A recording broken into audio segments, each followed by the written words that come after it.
समेट लूंगी मैं भी झोली में, ओए ना होवे कोई खता।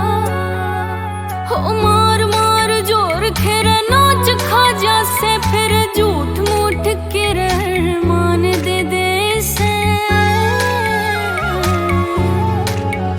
हो एक दफा में तू ले ले मेरे जान, क्यों बार बार मौत के फरमान दे दे से।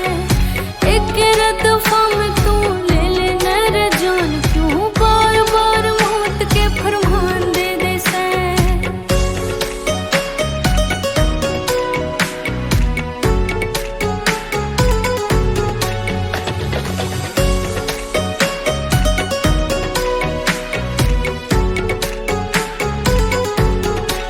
हो तेरे घर आई ब्याही तने कर दी तबाही, जिंदगी ते आस में खो बैठी सू।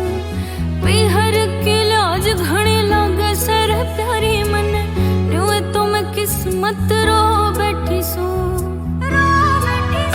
तेरे घर आई ब्याही तने कर दी तबाही, जिंदगी ते आस में खो बैठी सू।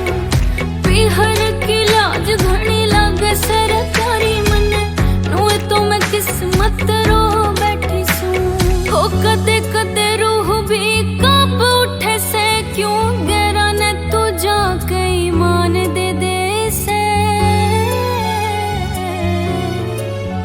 हो एक दफा में तू ले ले मेरे जान, क्यों बार बार मौत के फरमान दे दे से।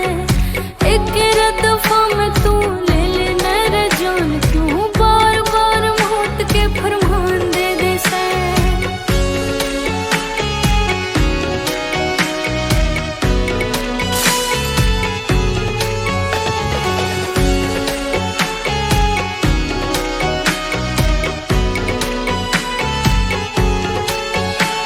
हो पार जे बसाई तने मर के दिखाऊंगी, खाली खाली घर में तू टोया करिए।